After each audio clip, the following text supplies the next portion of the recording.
Bonjour, je vous retrouve aujourd'hui en fait pour vous montrer un petit peu le matériel qui est nécessaire pour débuter les amigurumi. Euh, donc je vais commencer par vous montrer le crochet. Donc en fait, je conseille ces crochets-là parce qu'ils sont vraiment super, ils ont une glisse géniale. C'est les Clover Japan et je conseille un crochet numéro 2. Il faut toujours que vous preniez un crochet une taille en dessous de la taille de votre fil pour vous permettre en fait d'avoir des mailles bien serrées et de ne pas voir la bourre qui sort en fait. Donc ça c'est pour le crochet. Après le fil, je conseille celui-là de chez Hobby, mais le Capri de chez c'est qui? C'est Katia et le Sunny de chez Cheval Blanc sont très bien aussi. Ensuite, il vous faut une paire de ciseaux.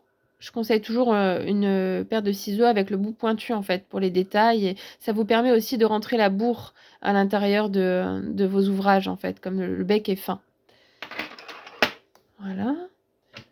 Je vous conseille aussi un dé à coudre parce que à force de coudre les petites pièces et tout, franchement, ça sauve la vie parfois. Je suis sûre que votre grand-mère elle doit en avoir un qui traîne ou vous allez trouver. Ensuite, de la bourre. Bon, après, bon, vous en avez de différentes qualités. Moi, j'en ai une là avec des petits morceaux de mousse. En fait, c'est pour avoir plus de fermeté. Mais vous pouvez en avoir juste avec de la mousse aussi. C'est parfait aussi. De la colle pour coller les petites pièces en fait que vous n'avez pas envie de forcément de tout coudre et même pour coller les cheveux. Enfin, ça sauve la vie. Donc moi j'ai celle-ci qui est vraiment très bien et qui me convient vraiment parfaitement. Elle colle rapidement et tout. Donc ça c'est super. Après il y en a qui utilisent de la colle à tissu, ça dépend, vous faites comme vous le sentez. Mais celle-là elle marche très très bien. Ensuite les aiguilles à laine. Moi j'en ai plusieurs modèles en fait. Enfin j'ai une très grande, une très longue pour les détails du visage et tout quand je dois traverser des grosses pièces. J'ai donc les grosses aiguilles à gros chat, ça c'est pour les fils type fil doudou et tout ça qui ont des bourrons. C'est super aussi ça. Ensuite, vous avez les aiguilles à fil classiques à gros fil, à gros chat quoi, que moi j'utilise en général. Vous en avez à bourron, donc celle-ci elle passe bien entre les mailles. Et si vous devez vraiment travailler de façon précise, il vaut mieux en avoir une à bout piquant en fait. Voilà, ça vous permet de piquer à travers une maille ou voilà. Ensuite, il vous faut un petit mètre. C'est toujours bien d'avoir un petit mètre quand on doit vérifier les tailles, les dimensions des choses. Ensuite, il vous faut des épingles à bourron, en fait. C'est super ça pour placer les pièces provisoirement avant de les coudre, en fait. Moi, je les ai plantées dans un petit coussin. Des yeux de sécurité.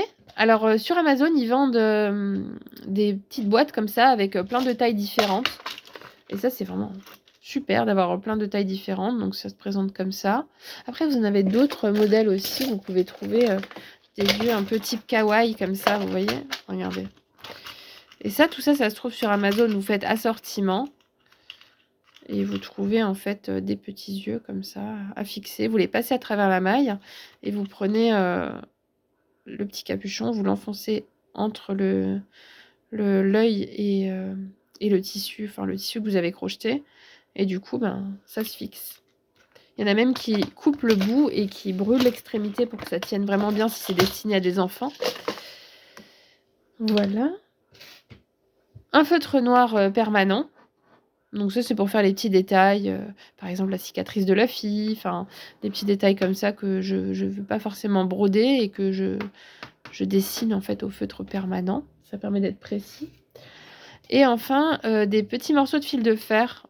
C'est souvent requis dans les amigurumi et puis ça vous permet de solidifier ou de rendre malléable en fait des pièces. Si vous en passez par exemple dans un bras, et ben, vous pouvez le modeler après pour lui donner la forme que vous souhaitez. Moi, j'utilise en fait en le pliant en deux, l'entortillant pour que ce soit bien solide, pour solidifier les coups. Voilà, les coups des amigurumi pour que les coups ne cèdent pas sous le poids de la tête. Et voilà, ça c'est les incontournables que je conseille pour commencer les amigurumi.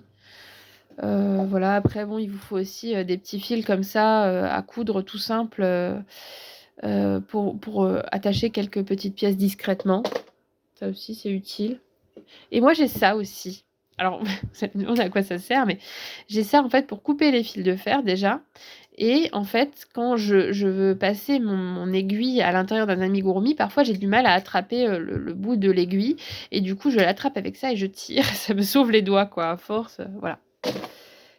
Voilà pour les essentiels, des amigurumi. Après, il y en a qui utilisent aussi des arrête-mailles, enfin des voilà, ces petites choses-là pour, voir, où sont les mailles, en fait, pour, repérer les mailles.